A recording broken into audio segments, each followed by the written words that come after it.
Assalamualaikum warahmatullahi wabarakatuh. Halo Sobat Mensatu, ketemu lagi dengan Bapak dalam belajar sejarah.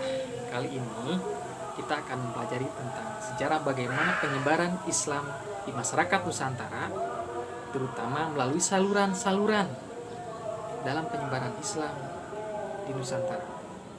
Kemarin kita sudah Bapak memberikan tugas tentang bagaimana Islam menyebar masuk ke Pulau Jawa. Dan sekarang kita akan menjelaskan tentang saluran-saluran penyebaran Islam pada masyarakat di Nusantara. Yang pertama adalah melalui perdagangan.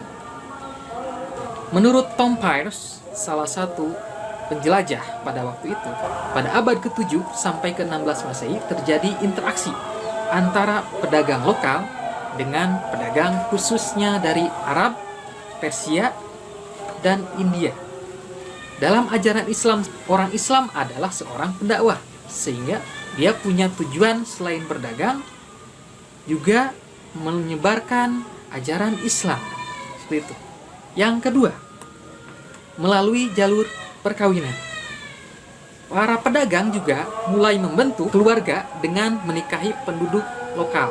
Misalnya, Raden Rahmat, atau dikenal dengan Sunan Ampel, menikah dengan Nyai Manila, juga Rara Santang dengan Syarif Abdullah yang merupakan salah seorang dai dari Gujarat.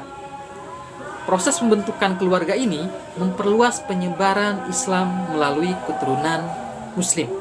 Yang ketiga, melalui saluran pendidikan. Para ulama atau tokoh Islam menyelenggarakan pendidikan melalui pondok pesantren bagi para santrinya.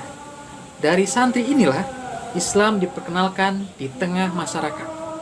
Contoh, pesantren yang dibangun oleh Sunan Giri. Sehingga banyak santri yang belajar bukan hanya dari tanah Jawa, tetapi ada juga dari luar Jawa, misalkan Maluku. Yang selanjutnya adalah penyebaran Islam melalui ajaran tasawuf. Merupakan ajaran untuk mengenal dan mendekatkan diri kepada Allah, sehingga memperoleh hubungan langsung secara sadar dan memperoleh ridhonya. Hal ini dibuktikan dari sejarah Banten, ataupun juga yang bersumber dari Babad Tanah Jawi dan hikayat Raja-Raja Pasai.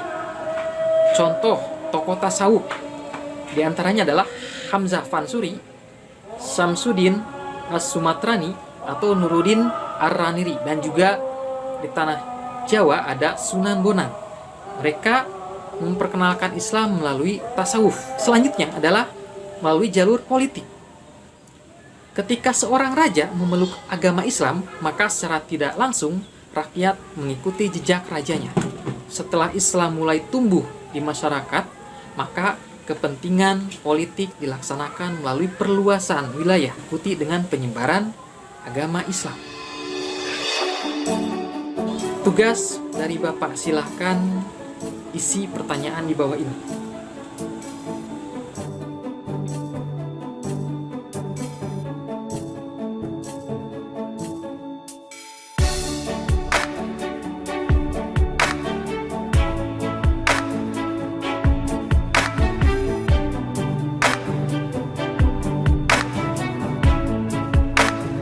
Itu saja dari Bapak.